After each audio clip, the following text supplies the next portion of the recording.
Bonjour et bienvenue dans Oser une parole politique, un podcast de la Fédération des centres sociaux Centre-Val de Loire.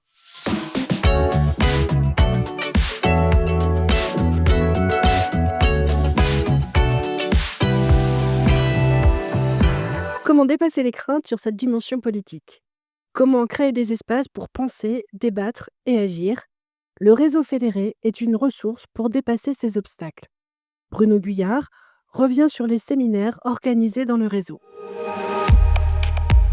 Bruno, comment sont nés les séminaires Osons une parole politique? Alors en fait, dans le dernier projet fédéral, les centres sociaux affichent leur volonté de reconquérir un rôle politique au service d'une société plus juste, plus digne et plus démocratique.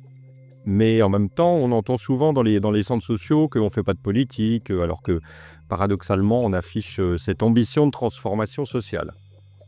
Donc comment peut-on prétendre œuvrer pour une société plus juste, plus digne, plus démocratique, sans assumer un positionnement politique au sens de celui qui interroge le vivre ensemble, les inégalités, la participation citoyenne. Donc du coup, conscient de cette tension, le CA de la Fédé Centre-Val de Loire a souhaité créer un espace d'échange et de réflexion entre pairs, et c'est comme ça, c'est dans cet esprit-là qu'est né le séminaire des bénévoles. Plusieurs thèmes ont été abordés, notamment les thèmes de la précarité alimentaire, celui du racisme, il y a eu aussi le thème issu de la loi immigration, et puis un dernier thème sur éducation populaire et urgence du combat démocratique. Comment avez-vous travaillé ce jour-là? Alors, on est en fait parti d'articles de presse qui évoquent des enjeux sociaux actuels, notamment ceux que je viens d'évoquer. À partir de ces articles de presse, les participants ont débattu, questionné, confronté leur point de vue. Et ensemble, ils ont tenté de répondre à une question centrale.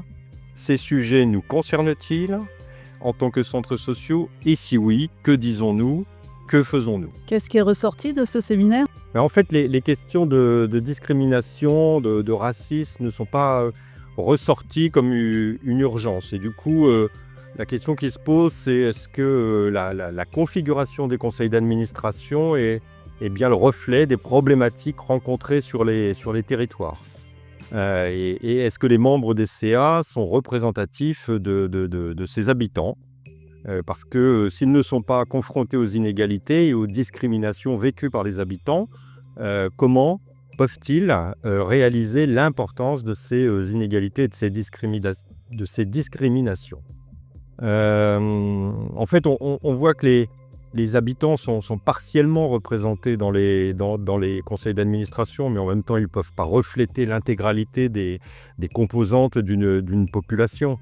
Et que la question, elle est aussi celle de la parité sociale au sein des conseils d'administration, comme d'ailleurs au sein des instances démocratiques en France, que ce soit les conseils municipaux, généraux, etc., où on peut avoir le sentiment d'être parfois dans l'entre-soi. Merci Bruno pour cet apport. Comment prolonger cette dynamique aujourd'hui? C'est ce que nous verrons dans le dernier épisode. Eh bien, merci Catherine, merci Thierry, merci Hervé et merci Bruno pour vos éclairages. Et merci Sylvie et Ramatou pour l'animation de ces podcasts.